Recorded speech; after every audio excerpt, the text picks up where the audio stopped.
Good evening, ladies and gentlemen. Welcome to Calls. This is the 2024 Players Championship Data Dive Show. Got a lot to cover this evening. We're going to dig deep into the data for everything TPC Sawgrass and the players in the Players Championship for this week. Going to be a fun show. Don't want to waste any more time. Let's get straight into it.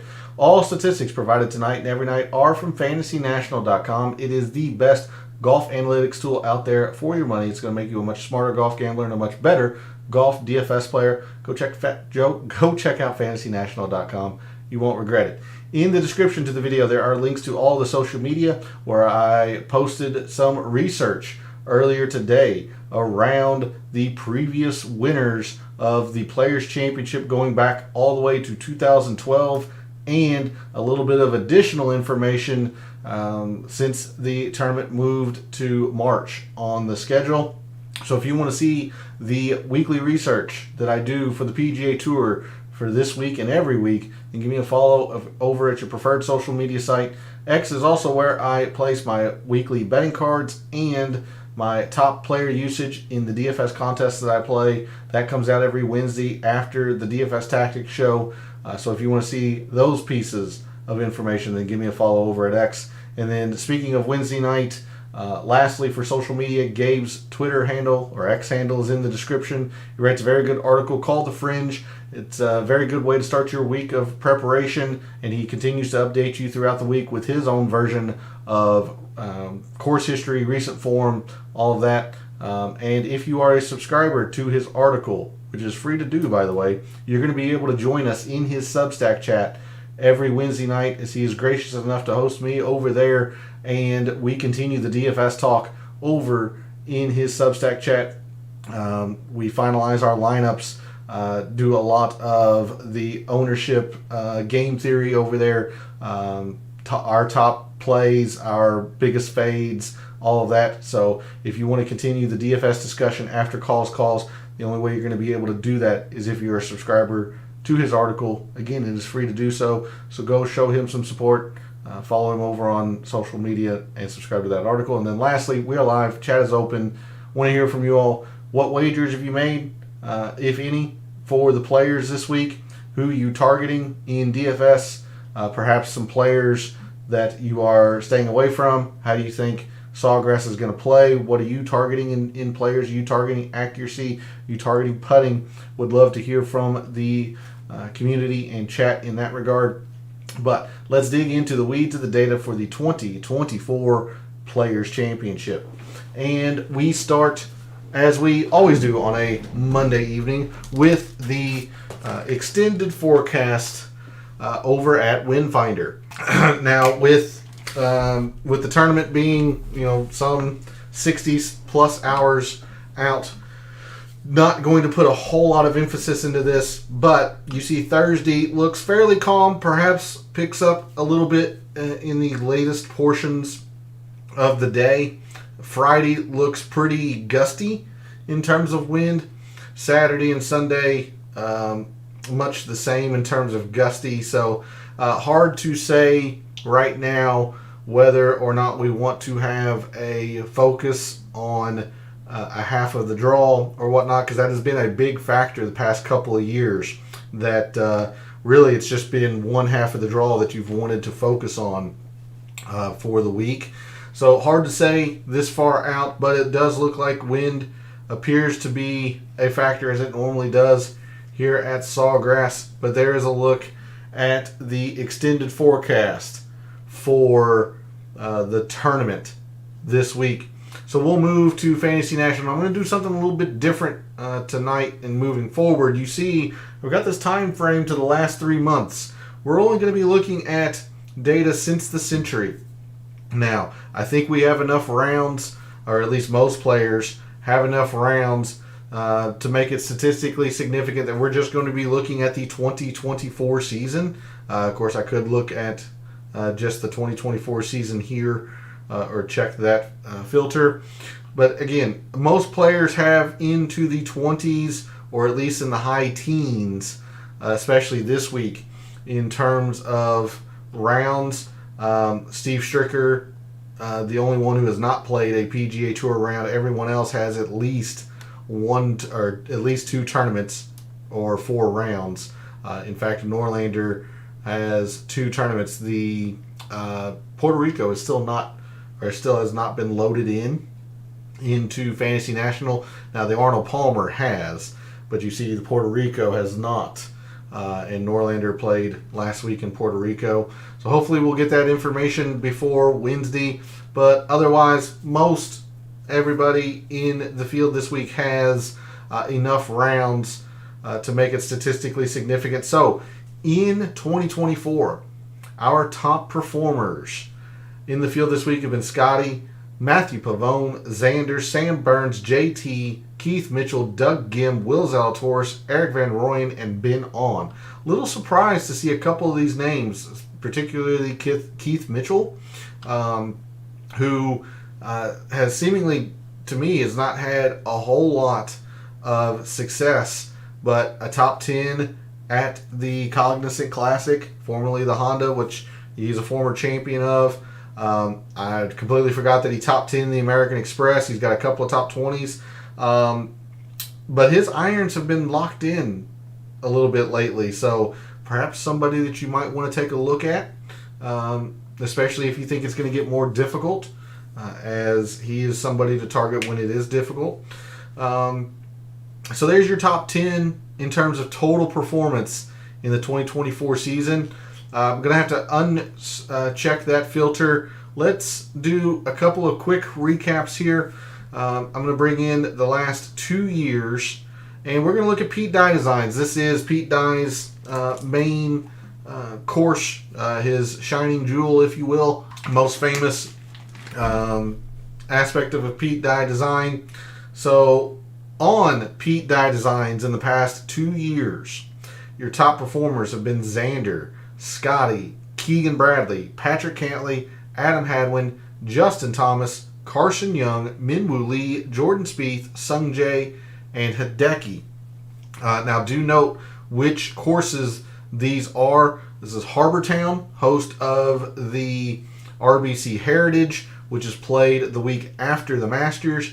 The Stadium course, the American Express, or the host or the main course on the American Express of the American Express. Only 2 of the 4 rounds though are played there. TPC River Highlands, host of the Travelers Championship later on in the summer, and of course TPC Sawgrass, where we are this week.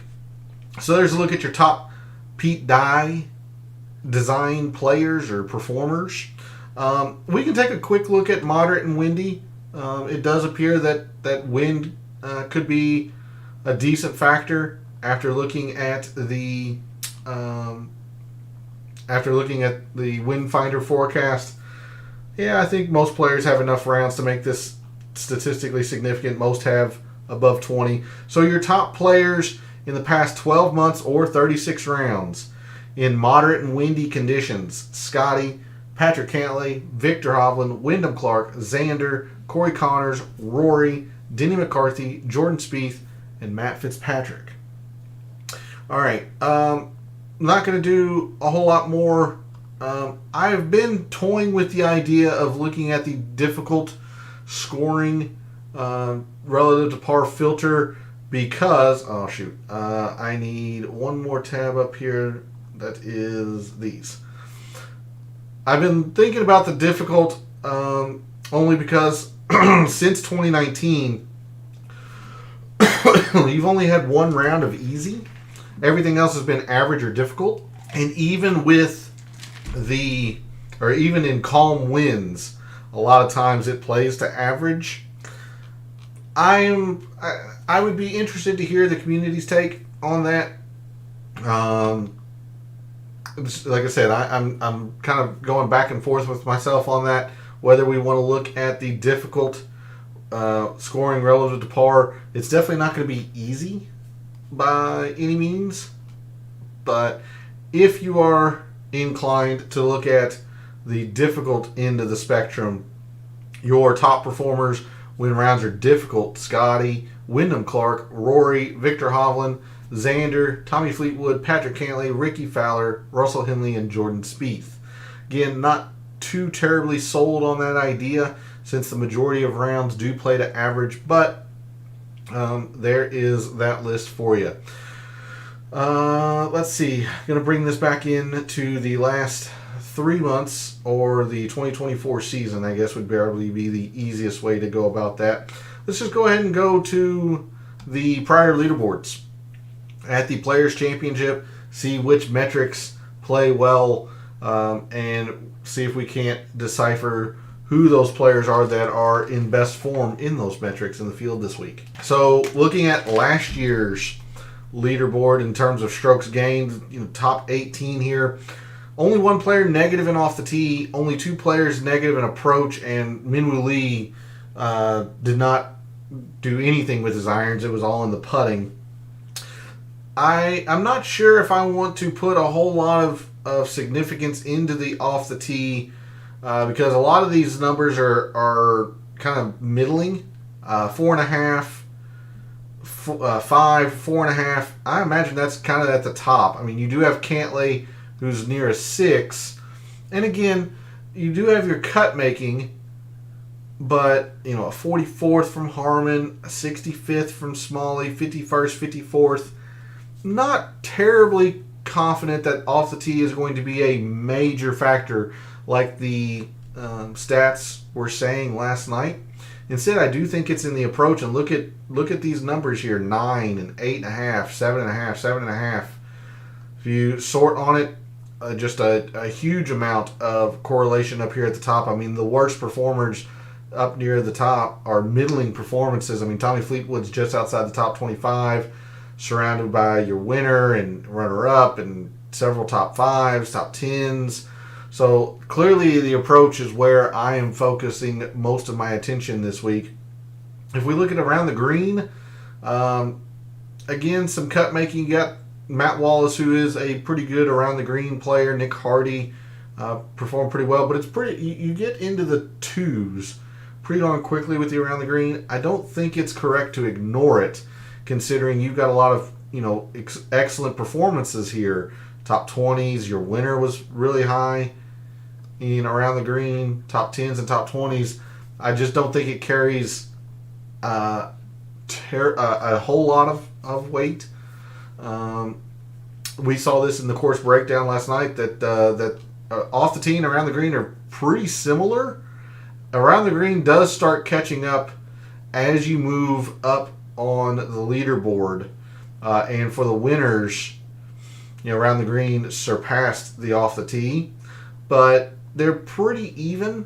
I do think around the green is going to play a little bit more of a factor than off the tee, just because I'm focused on the accuracy aspect of off the tee, not necessarily the distance. And if we look at putting, I don't think there's going to be a whole lot to do with putting this week. I mean, yes, we'll look at it for the Poa Trivialis overseed courses. Lots of pretty poor performances. I mean, our winner last year was, barely over field average. Excuse me, for the week. Outside the top 25, a middling to clunker, a terrible cut made from McNeely. Top 20, sure, top 10, but lots of middling to really poor finishes, at least last year, in terms of putting. And if we look at 2 years ago when Cam Smith won, let's look at the top 12 here, because there's several players that are tied for 13th. Again, only a couple players negative in approach. Around the green looks pretty good up here at the top, but notice, we got Kevin Kisner at a 6, Russell Knox at a 3.8. Everybody else is 1.5 or lower. Putting, again, not a whole lot, I don't think. You do have Cam Smith that put the daylights out that week. I don't know, kind of interesting. Good evening, Pete. Thanks for jumping in chat. It's good to see you. How did your golf go today? I know you had a 1:30 tee time. I myself am playing tomorrow morning around 10 a.m. and then again on Thursday, as we're going to have some excellent weather in my neck of the woods. But how did your round go today? Hopefully it was much better than what I anticipate mine going like tomorrow. But thanks for jumping in chat. Good to see you. So if we sort again on the different strokes gained, like we saw just very quickly, our winner, -5 in off the tee. He just put the daylights out, and his irons were very strong. That's why, again, I'm just focused on the irons this week. Off the tee, you got your cut making. Again, you got your cut making. Decent performances. Golf was great. Relatively empty. Huge wins. Well, I would have been really bad then, because I am not good in the wind. When it gets windy AF, call is somebody you fade. Absolutely. Brendan Steele here. He's a ball striker, so that makes a lot of sense why he's having a lot of success in those two categories. But I don't see a whole lot here with the off the tee. If we look at the irons, however, a couple top 15s, top 10, top 5, your winner. Yeah, Aaron Wise was middling to a clunker for sure, and even Cam Davis had a miscut who hit his irons very, very well. But again, surrounded by close to top 20s, top 5, top 15, runner up. So really, really like looking at irons this week. Around the green, a couple of very, very high miscuts. It will have a factor, absolutely. Kevin Kisner, top 5, Russell Knox, top 10, top 15 from Berger 2 years ago, but I don't see a whole lot here. And then the putting, Cam Smith just put the daylights out, but right under him, gaining 9 strokes on the field and a clunker because not hitting the irons all that great. So again, just to focus on the irons, we'll probably look at all 4 of these, although I am least concerned with off the tee, just because I'm pretty sure I know where I want to go with that in the driving and greens page view. So moving over to this week's field, if we look at off the tee, our top off the tee players in the field this week in the 2024 season: Rory, Keith Mitchell, Scotty Scheffler, Xander, Ben On, Cameron Young, Siwoo Kim, Chris Kirk, Corey Connors, and Vincent Norman. Looking at approach, this is where I'm going to put a whole lot of stock this week. So don't be surprised if these players rise considerably in the mixed condition model come Wednesday night. Our top strokes gained approach players: Tom Hoge, Scotty Scheffler, Tony Finau, Corey Connors, Andrew Novak, Shane Lowry, Jake Knapp, Lucas Glover, Carson Young, and Matthew Pavone. We will look at some around the green, absolutely. These greens are hard to hit. False fronts, protected by water and bunkers everywhere. So around the green is going to play a little bit of a factor. Our top strokes gained around the green players in the field this week in the 2024 season: Hideki, S.H. Kim, Scotty Scheffler, Novak, Mac Hughes, J. Day, Aaron Baddeley, Ben Griffin, Jordan Spieth, and Mav McNeely. Of course, skipping Jorge Campillo. He is out of the field or an alternate. Not entirely sure. So let me go ahead and star the players that are alternates this week. All right. And then give me a moment as I look for the courses that have Poa Trivialis overseed. Come on. Harbortown, host of the RBC Heritage. Innisbrook, the Valspar Championship, host of the Valspar. Quail Hollow, the Wells Fargo Championship. Quail Hollow, I think it's this top one. Stadium Course, American Express. TPC San Antonio, host of the Valero Texas Open, which is the week before the Masters. Of course, TPC Sawgrass, where we are this week. And lastly, TPC Scottsdale, the host of the Waste Management. So our top putters on Poa Trivialis overseed greens in the past 2 years. Our top putters have been Sam Burns, Matt Kuchar, Taylor Montgomery, Brendan Todd, Justin Suh, Sam Ryder, Chad Ramey, Ben Griffin, Billy Horschel, and Troy Merritt. Those are your top 10 in terms of putting on Poa Trivialis Overseed.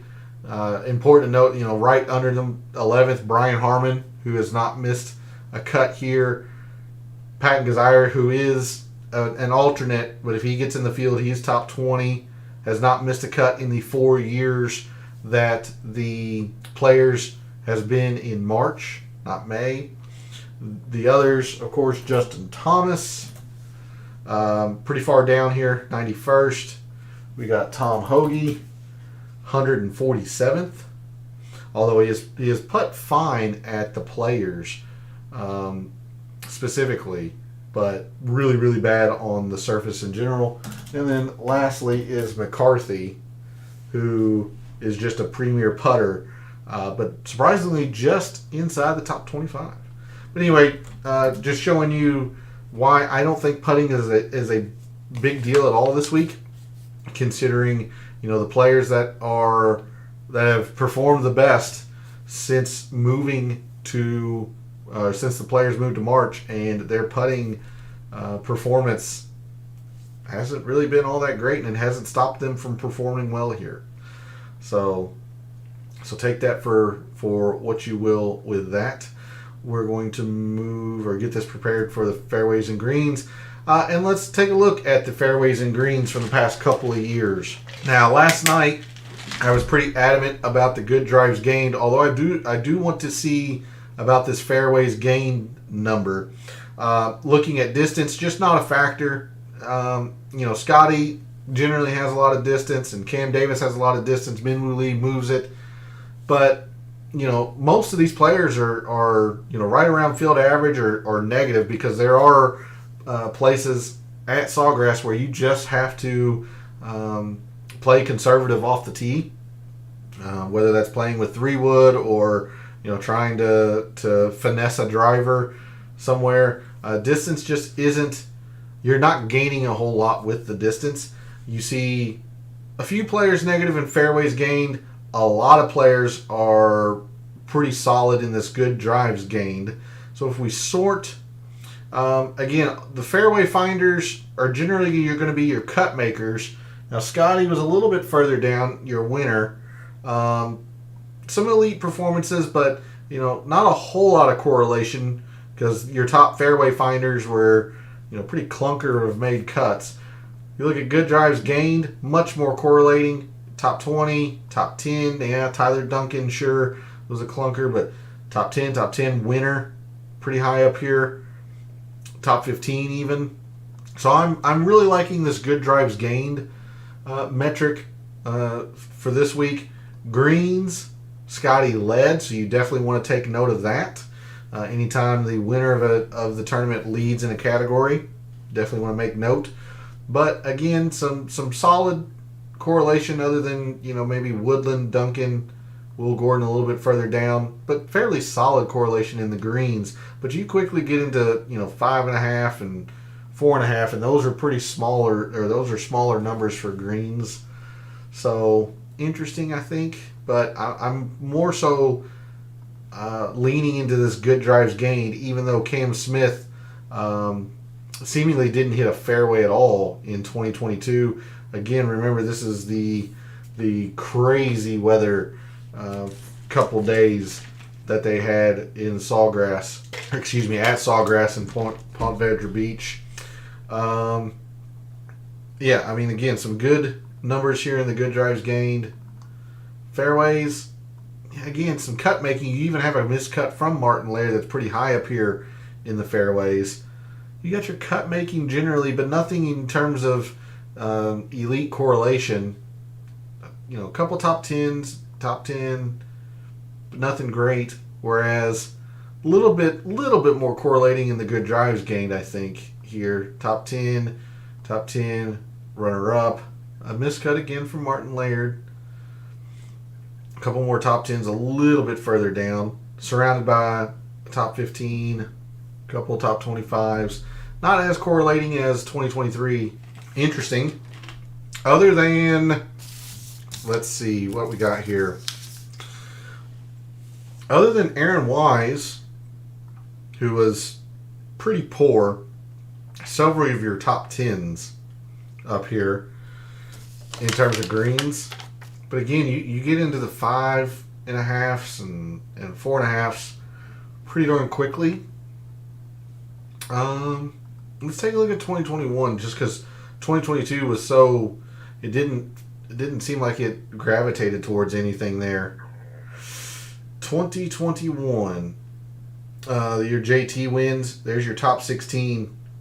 Again, slightly under field average in terms of good drives, but a lot of decent numbers in here. Greens was pretty good. Yeah, again, the fairways, I see, this is a little surprising to me. I would have really thought that fairways would be something, but it looks like it's more in these good drives gained. Several top 10s. Decent performance there. Greens, fairly solid. So if we look at this week's field for the Players' Championship, trying to think if I want to put any filters on this page view. My first thought is actually to go to Pete Dye, because he is such a he really challenges you in terms of course layout, where you have to play towards trouble if you want a good shot at the green and whatnot. That's kind of where I'm looking for now, or where my thought process is, looking at some of the metrics in this page view. So on Pete Dye Designs, in the past couple of years, our top good drives gained players are Victor Hovland, Lucas Glover, Hayden Buckley, Ches Reavie, Aaron Rai, Shane Lowry, Brian Harmon, Zach Blair, Dylan Wu, and Tom Kim. I don't know if there's enough rounds to make it statistically significant, because there's, in the teens. Brian Harmon has played several Pete Dye Designs, but not a whole lot in terms of rounds. Just because I have the Pete Dye filter selected, let's go ahead and take a look at greens as well, and then I'll take it off and look at a more holistic view. But your top greens gained players on Pete Dye Designs: Victor Hovland, Scotty, Colin Morikawa, Ches Reavie, Aaron Rai, Shane Lowry, Keegan, Tony Finau, Hayden Buckley, and Tyler Duncan are your top 10 in terms of greens gained on Pete Dye Designs. Let's remove that. We'll look at just this 2024 season, and your top good drives gained players in the 2024 season: Siwoo, Aaron Rai, Billy Horschel, Scotty Scheffler, Corey Connors, Rory, Andrew Putnam, Griot, Noren, and Ben Silverman are your top 10 there. Greens, much the same, although at the bottom half it varies. Scheffler, Corey Connors, Keith Mitchell, Patrick Rogers, Xander, Billy Horschel, Siwoo Kim, Tony Finau, Aaron Rai, and Beau Hossler are your top 10 in greens gained this 2024 season so far. All right, I don't think we're going to do much with scrambling. Maybe sand saves, although sand saves isn't something I generally look at. I depend on Gabe for that. If he feels like sand saves really pay or play up at a course, and then I usually just kind of steal that from him. So I'll reach out to him tomorrow in regards to how he feels about sand saves and whatnot. But let's get this ready for the scoring. And we saw last night that it looked like the bogey avoidance was the ultimate scoring metric we would want to look at. I know the double bogey avoidance was a fairly big number, but again, just not a whole lot to be gained there. Only with 1.9s. and then you see all of these players, miss the cut. So, not feeling the double bogey avoidance. So instead, looking at the top 18 from last year, a couple players negative in bogey avoidance, but they're slightly negative, versus the birdies gained. Bezaden, who didn't seem to gain a lot of birdies, he just avoided a lot of the bogeys. If we sort, again, if you're making birdies, you're going to rise on the leaderboard. So very solid there, but you do have Kazire, who was really, really good at the birdies gained, but really, really bad at the bogey avoidance. Okay, 3, 5, 6, 19, 3, 6. Bogey avoidance. Now your winner led in bogey avoidance, but not nearly as correlating as you can see. I mean, you got a 60th, 35th, 27th. Okay, but the numbers appear to be fairly similar. You got an 8.5 in the birdies, 6.5 in the bogeys. But you got 4.5 and 3.5 down here, whereas the bogey avoidance. Okay, so the higher numbers are still in the birdies gained. Okay, 2022 birdies and bogeys. Yeah, I mean, pretty similar. The birdies gained, you've got more players positive the further you go down in the top 20. Yeah, 2s here. Birdies gained. The winner led in birdies gained. 22nd, 13th, 13th, but damn, solid correlation, that's for sure. Bogey avoidance, solid, but you got 26th and the 33rd, and your winner's not up here. So it looks like both of the past couple of years it's been the birdies gained. No eagles. I mean, there are eagles to be had on the par 5s. Honorbon Lahiri had a few, but eagles generally don't happen all that often at Sawgrass. I'll take a quick look at last year's birdies are better gained. Xander had a few, it looks like, but it doesn't really look like it contributes a whole lot. Something that we could look at, which I generally skip over, but taking a look at actual birdies are better. Actual. You got 25 up here, but see, you got several players, that are in the 20s down further that aren't as high as the players that seemingly are just avoiding the bogeys. So this is why I still think bogey avoidance is carrying the weight, because pars are generally good scores here at Sawgrass, other than your par 5s, and we can just put extra weight in the par 5s. So I don't know. Interesting. In the 2024 season, your top birdies or better gained players are there. On Scheffler, Lowry, Pavone, Rye, S.H. Kim, Michael Kim, Jaeger, Tagala, and Harry Hall. Bogey avoidance, Silverman, Gim, Xander, Scotty, Will Zalatoris, Baddeley, Burns, Hadley, Pavone, and Novak. So Starr, Pavone, and Scheffler, they're the only two that are top 10 in both. Scheffler's top 5 in both birdies and better gained and bogey avoidance. But really what I'm thinking, because proximity seemed to play a decent factor, at least what we saw last night, let's take a look at opportunities gained. This might be where I go this week. And I'll take a look at this in a couple of different ways. Your top opportunities gained players in the 2024 season: Tom Hoagie, Keith Mitchell, Tony Finau, Ben On, Scotty Scheffler, Jake Knapp, Harry Hall, Aaron Rai, Chris Kirk, and Sammy Valimaki are your top 10 in terms of opportunities gained in this calendar season. If we remove that, let's take a look at Pete Dye opportunities gained. Your top opportunities gained players on Pete Dye designs.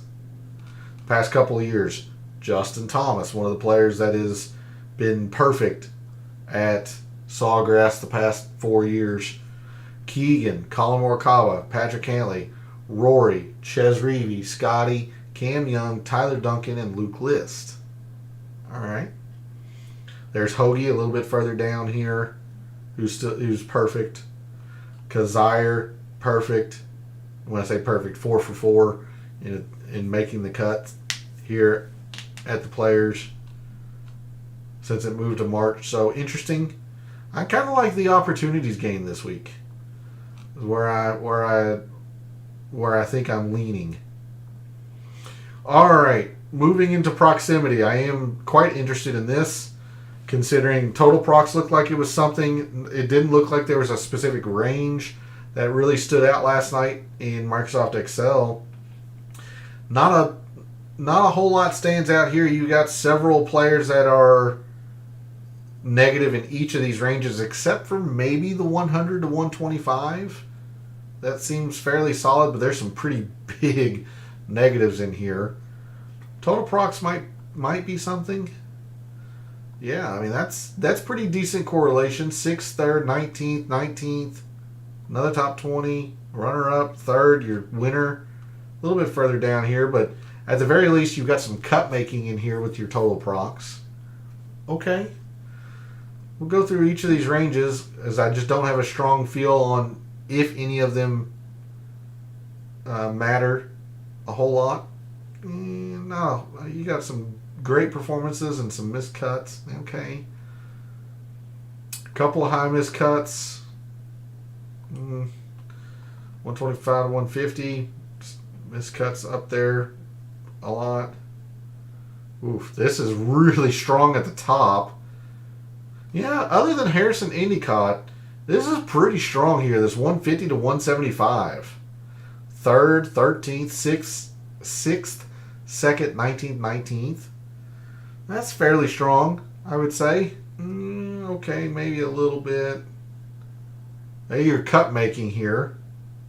You got cut making, but nothing extraordinary in terms of correlation. Hey Tony, good evening. Thanks for jumping in chat.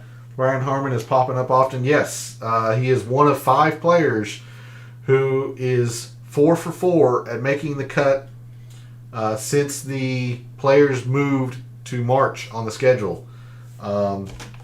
So I don't know if he's going to be undervalued or under-owned in DFS, but Harmon is somebody I'm kind of targeting for DFS. I did not like his number when it came out today, so anything wager-wise I would do with Harmon would be in parlay or placement. Did not like his win number, but he's generally played pretty well here. So you're not far off with that statement at all. At least last year it looked like it was the 150 to 175 if there was a range, but really I kind of like that total procs. So we'll look at 2 years ago, Cam Smith. Yeah, the total procs, pretty darn solid. You look at the top 12 there, pretty darn solid. A couple of higher missed cuts, but a 3rd, top 10, a couple of top 10s. Your winner was a little bit higher as well. Just out of curiosity, 150 to 175, a lot less correlating.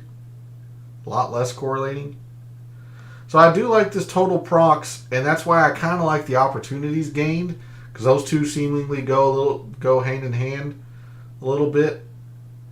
Let's get this set for the par 3s, I suppose.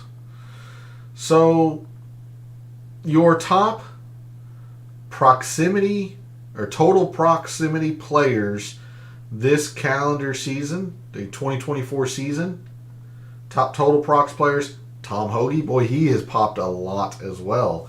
He's the second of the 5. Harmon, Hoagie, Justin Thomas, Denny McCarthy, and Patton Kazire are the 5 that are 4 for 4 in March Player Championships and making the cut. Hoagie, Keith Mitchell's popped a lot as well. Justin Lauer, Finau, Kitayama, Scheffler, Seabez, Eric Cole, Andrew Novak, and Austin Eckroat are your top 10 in terms of total procs. this calendar season. Okay. Alrighty. Par threes, not sure they're going to carry a whole lot. We saw that they kind of lagged for your top 10s, your top 5s, and your winners. Especially for your winners, they really started to fall behind. Pretty normal distribution here. And then for your winners, the par 4s really take off and leave the par 3s behind. So, not sure how much we're going to put attention into this, but always good to look. They were played, fairly solid by your top 18 last year. No particular range stands out, which makes a lot of sense because they're pretty evenly split among the ranges here at Sawgrass. Cut making. Will Gordon played them well, but you see it didn't particularly help him. Your winner was nowhere up here, at the top, so not seeing a whole lot there. Now, Cam Smith played them extremely well. He dominated the 17th 2 years ago, seemingly.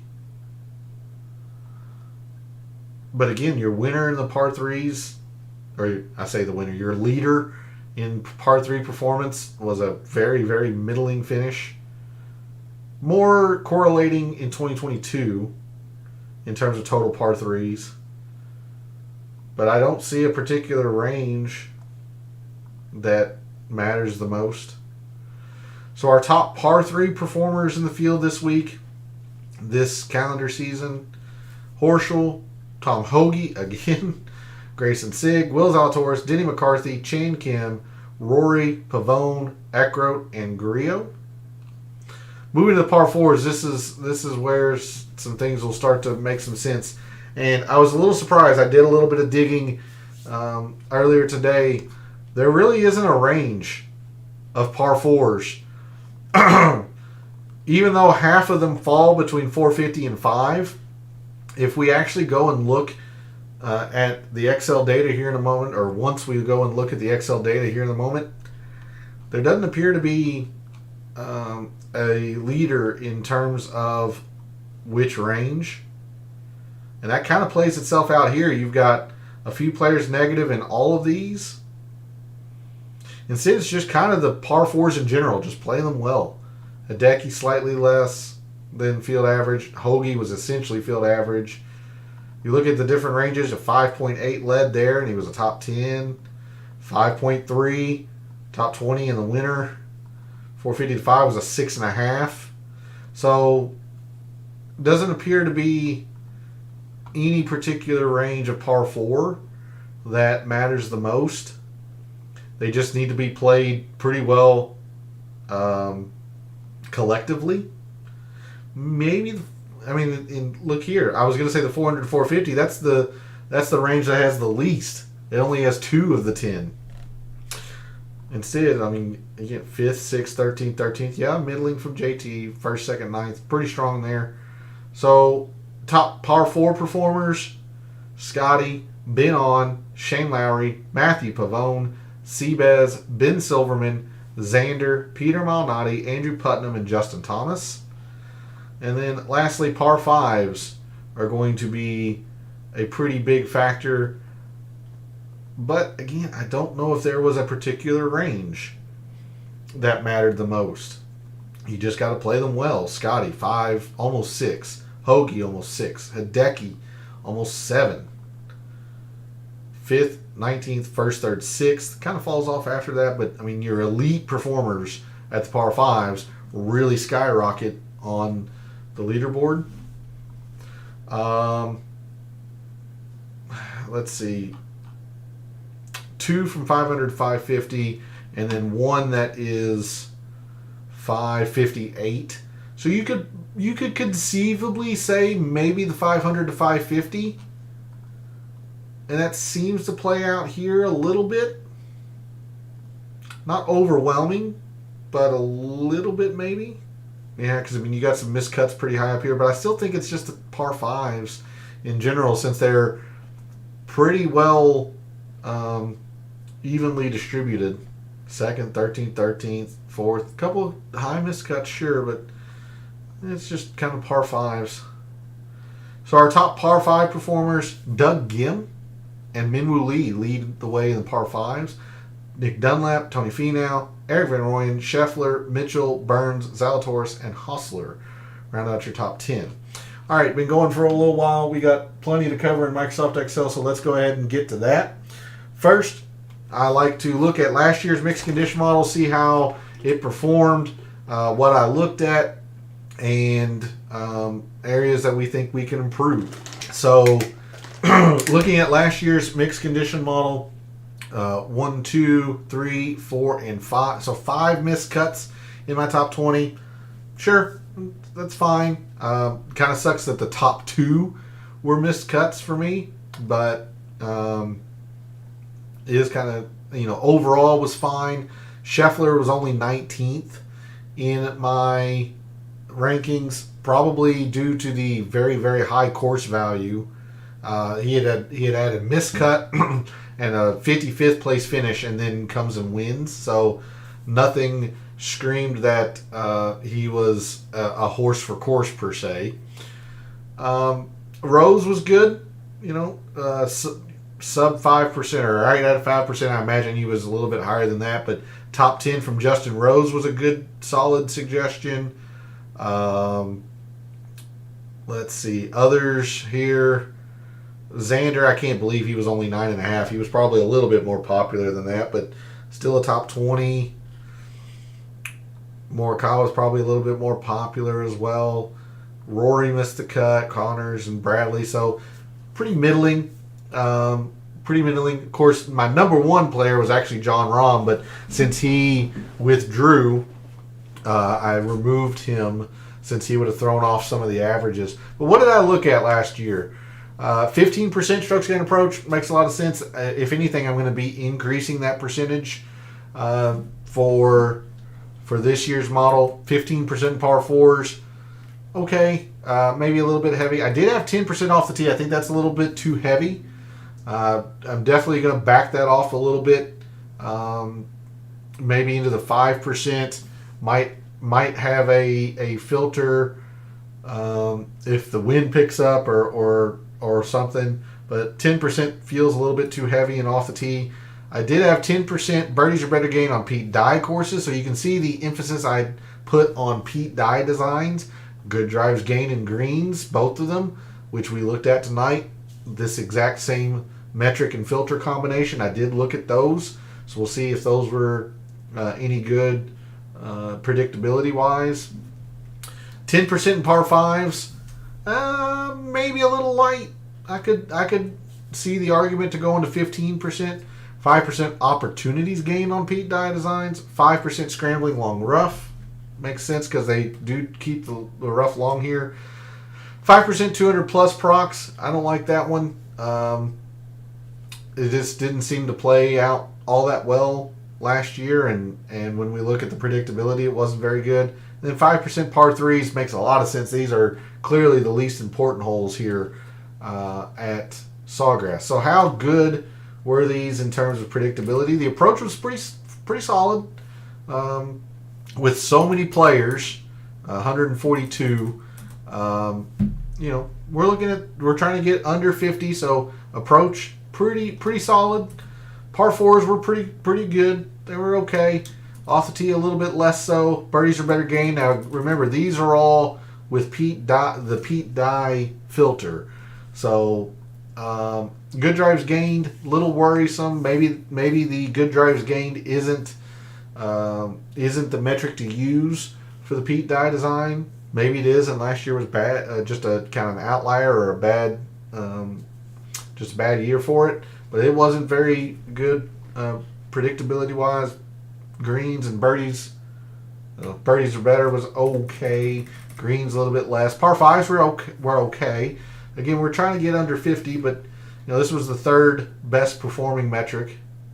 So definitely want par fives in here. Opportunities gained wasn't very good. Scrambling was horrendous. That's why I don't think I'm going to do anything with scrambling.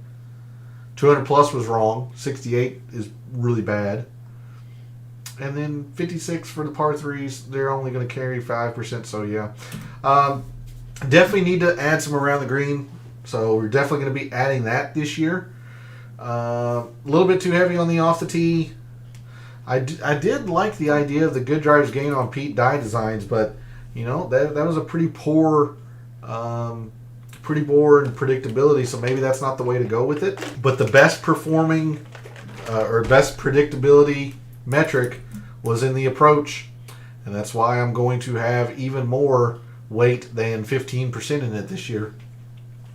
So, all right, let's close that out. We're going to look at Sawgrass in a very, very deep dive into the data.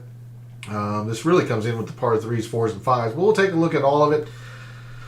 In terms of strokes gained, yeah, it says the off the tee is quite a bit higher than the around the green. I want you to take a notice of this pretty big outlier here.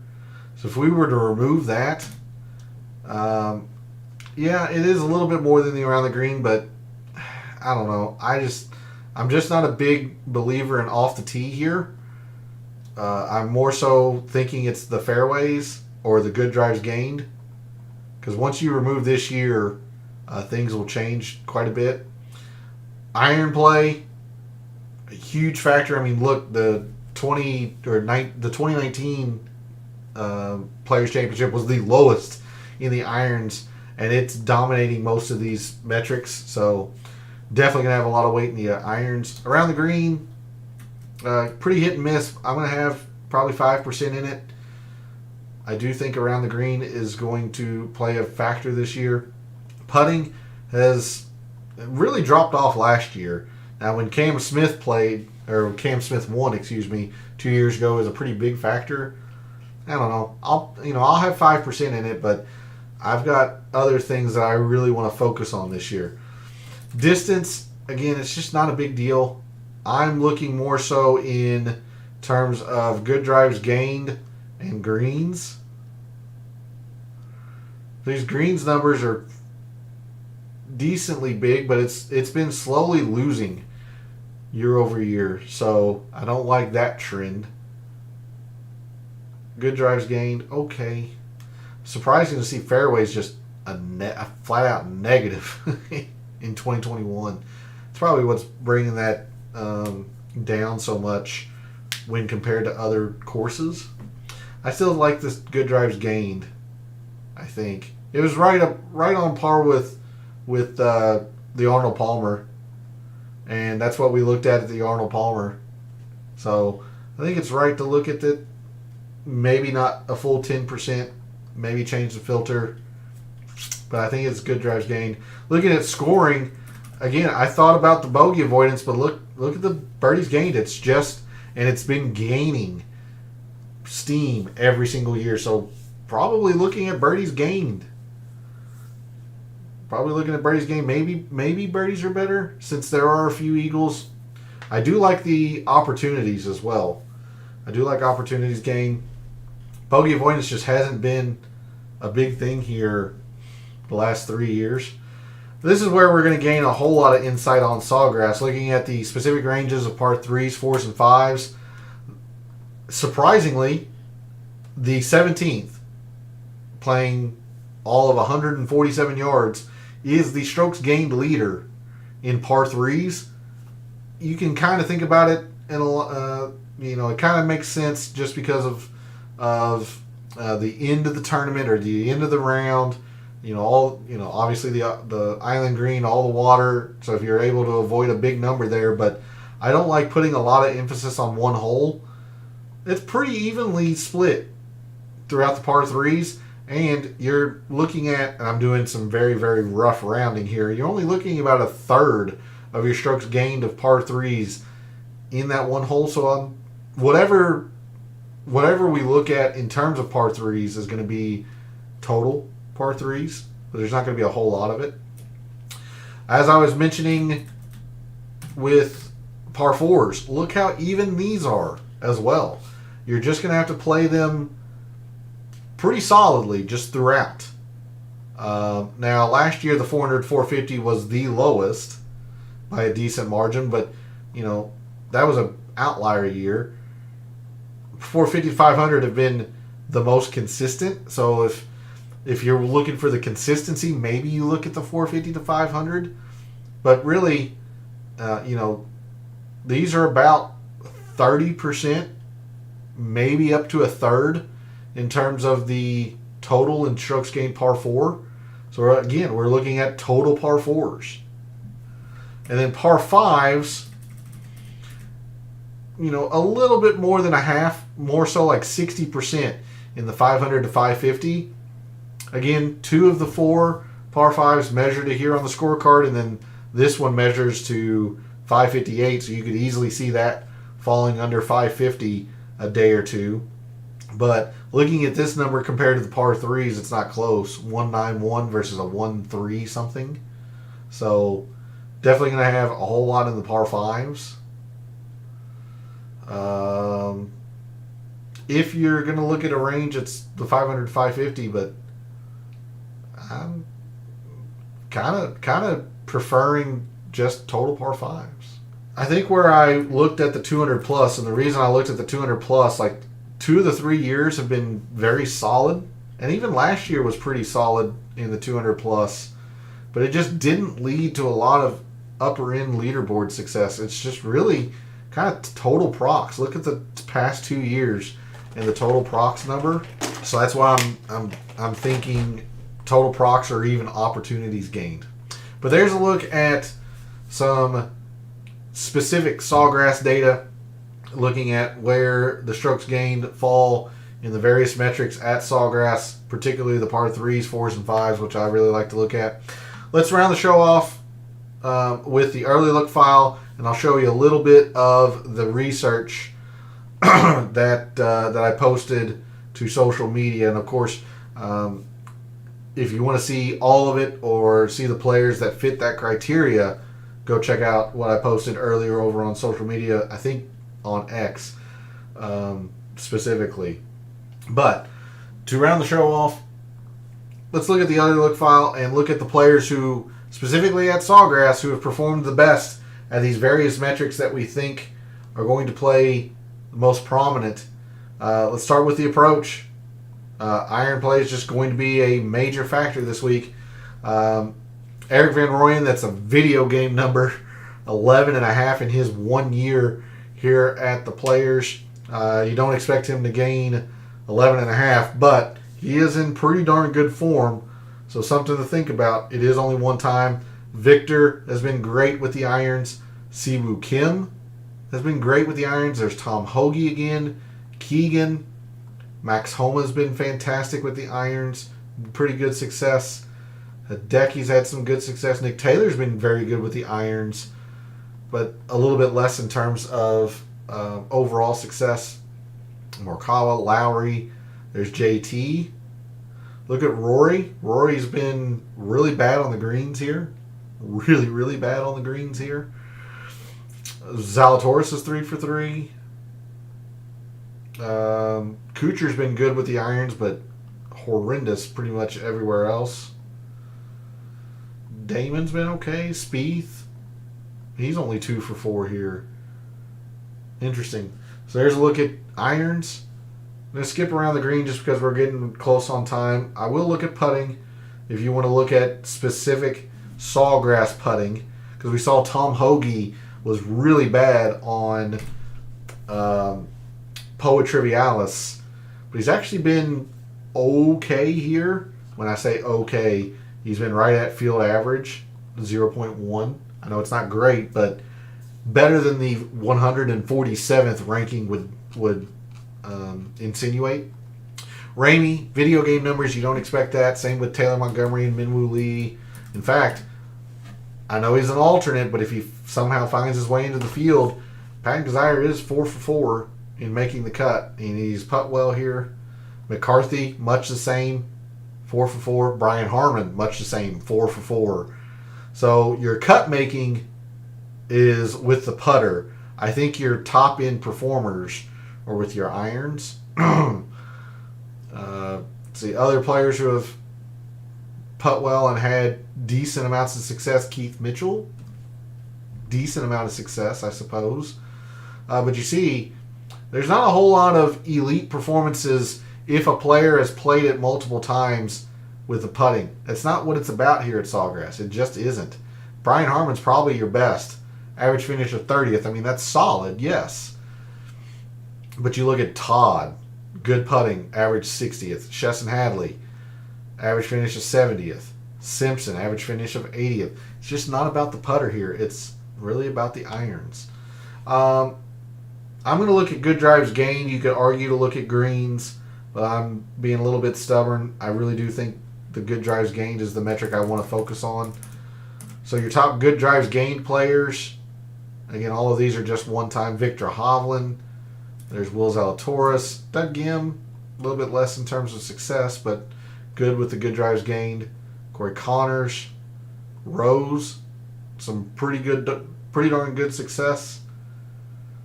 There's Harmon, Ricky, a little bit less. Matsuyama, two for 3.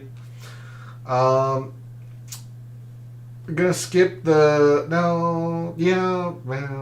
I'll go to the birdies gained. I thought about skipping it, but we're gonna skip the par 3s because they don't matter. So we can take a look at birdies real quick. Pat Gazire, gosh dang it, Pat Gazire again.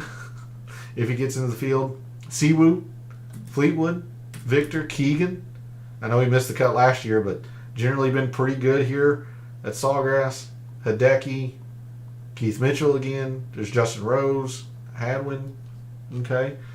Looking at par 4s and par 5s. And then I want to show you all a little bit of the research. So par 4s, Justin Rose again, Max Homa. There's JT. Been taking advantage of the par 4s and the par 5s, as we'll see here in a minute. Keegan again, Victor Hovland, Harmon, Scotty, J-Day. Finau, much less in terms of success, but been taking care of the par 4s. Fitzpatrick, Straka, Todd. Lastly, par 5s. This is where this and the approach is probably going to be a heavy portion of the mixed condition model this week. Sung Jae, there's Tom Hoagie. These players have been your best at Sawgrass the past 4 editions. I would say 4 years, but remember 2020 was canceled, so this goes back to 2019.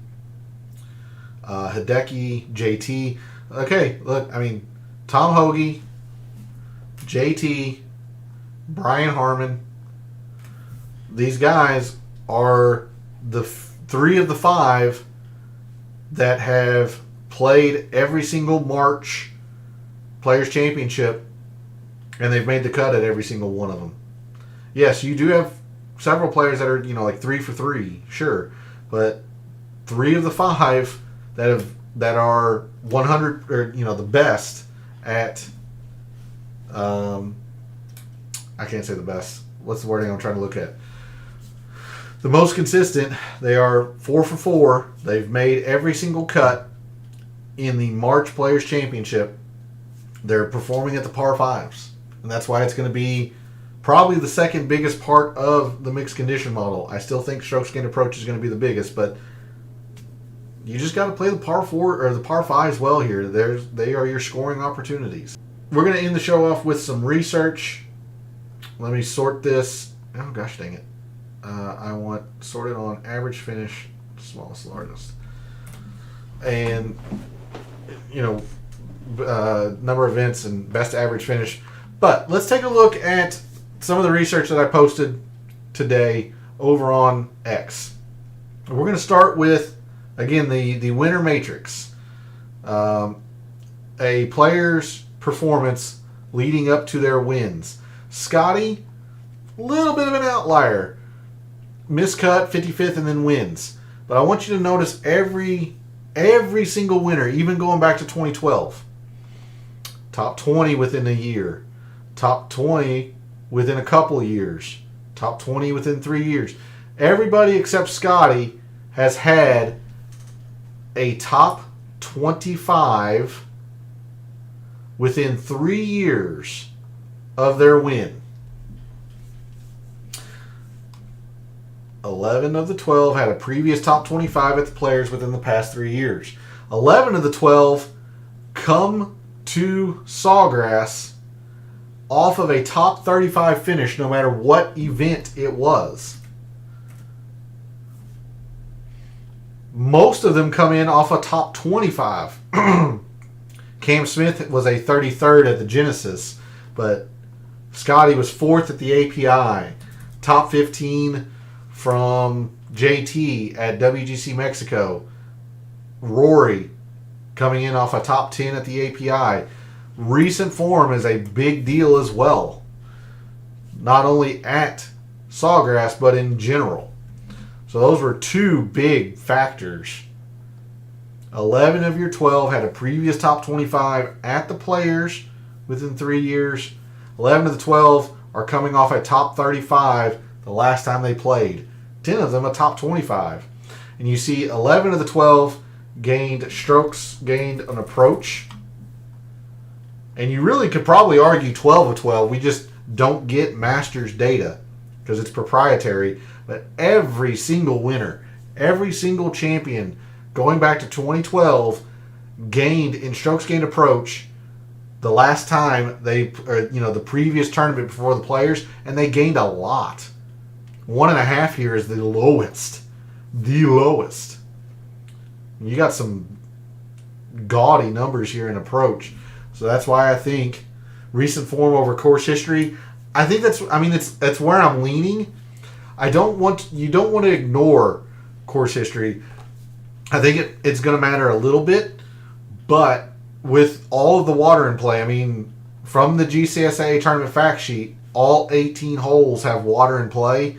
I would argue there's really about 14 or 15, but still, with all the water in play, it really does become volatile in terms of predictability year over year. So that's why I'm really going with recent form. And that's why I started tonight, and I'm probably doing so moving forward, but especially tonight for this week of the Players, while we're only looking at the 2024 season, not going back a full 36 rounds or 12 months. We're just looking at the 2024 season. Because the last thing I'll share with you all, you'll notice that this little dotted line is the cutoff of when the Players move to March. I want you to notice something with the champions and how well they have played leading into the Players Championship. Look at Scotty, had nothing outside of top 15. Nothing outside of top 15 leading to his win. You look at Cameron Smith, he had 2 wins. Missed the cut at the Sony and a middling at the Genesis, but he had 2 wins. Or a win at least. JT, 15th, 13th, 3rd. Had several top 15s. Several. Rory, 6th, 2nd, 4th, 5th, 4th. Huge amounts of recent form coming into the Players' Championship the year they won. Huge amounts. Every single one had at least one top 5. At least one. Scotty had bajillions. Rory had bajillions of top 5s. But everybody had at least one top 5 in that calendar year leading into the Players. That's why I'm going to be focused a lot on recent form, and that's why we only looked at the 2024 season when we went through Fantasy National tonight. But that's going to be it for the show. Really appreciate P and Tony for jumping into chat. Thanks to everybody else out there who tunes in, watches, listens, supports the channel by liking the videos, commenting, and subscribing. It helps me a lot out by you all doing that. Love what I do, taking an in-depth look at sports statistics, giving you a statistician and data analyst's view of what he sees, trying to help us all win a little bit of money in the process. Hasn't been great the past couple of weeks. We're going to try to turn it around this week for the major DFS contests that are out there for the Players Championship. So thanks to you two for jumping into chat. Reminder that to look at all of the research that I posted today over on social media, over on X, and to see the players that fit the criteria that's in the field this week. That's posted over on X. And then Wednesday night, of course, the DFS Tactics show starting at 9 p.m. For all of the wagers you've made so far this week for the Players' Championship, for all the wagers you're thinking about making this week for the Players' Championship, and until I see you Wednesday night for the DFS Tactics show, may all your bets be profitable.